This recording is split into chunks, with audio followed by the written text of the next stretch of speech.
دیکھتا ہے.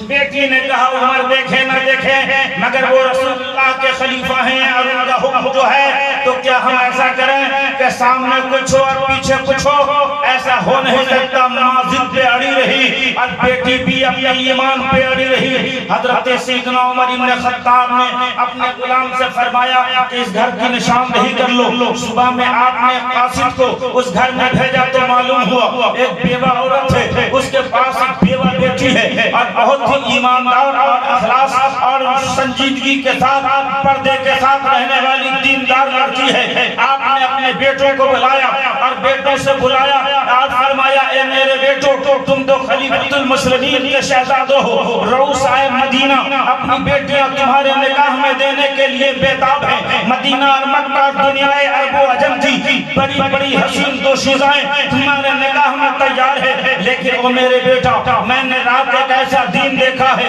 کہ دنیا تو مل سکتی ہے, حسن تو مل سکتا ہے, خاندان تو مل سکتا ہے, مگر وہ دین جو جھوپڑی میں ملا ہے ہمیں کوئی اور دکھ نہیں رہا ہے. میرا کون بیٹا ہے جو اس بوڑھی کی بیوہ لڑکی سے نکاح کرنے کو تیار ہو؟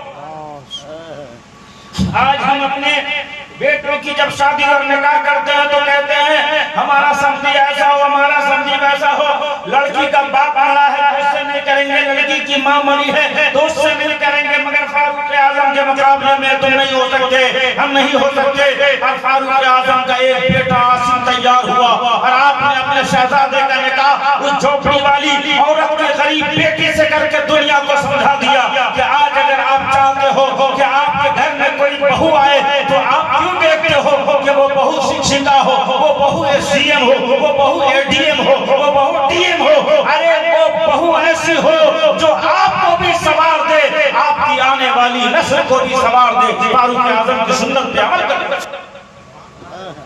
سیدنا عمر بن خطاب رضی اللہ تعالیٰ عنہ, آپ کا جوش ایمانی اور آپ کی حرارت ایمانی سے کون مسلمان ہے جو واقف نہیں ہے؟ آپ دین کے لیے اپنے جان عزیز, آپ اسلام کے لیے اپنے جان عزیز کو ہر وقت تیار رکھتے تھے.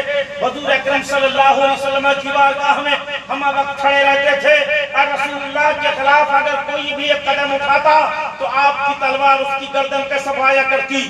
آپ نے سنا ہوگا بشر نام کا ایک منافق تھا, اس کی لڑائی ایک یہودی سے ہو گئی. آج اگر کوئی انصاف کی کرسی پہ بیٹھتا ہے تو حال یہ ہے ہمارے رات کے گاؤں کا کہ حق و ناحق کر دیا. جب ہاتھ آیا 150 اگر کسی نے چائے پلا دی, ناشتہ کرا دیا تو پورا پنچ اسی کی طرف سے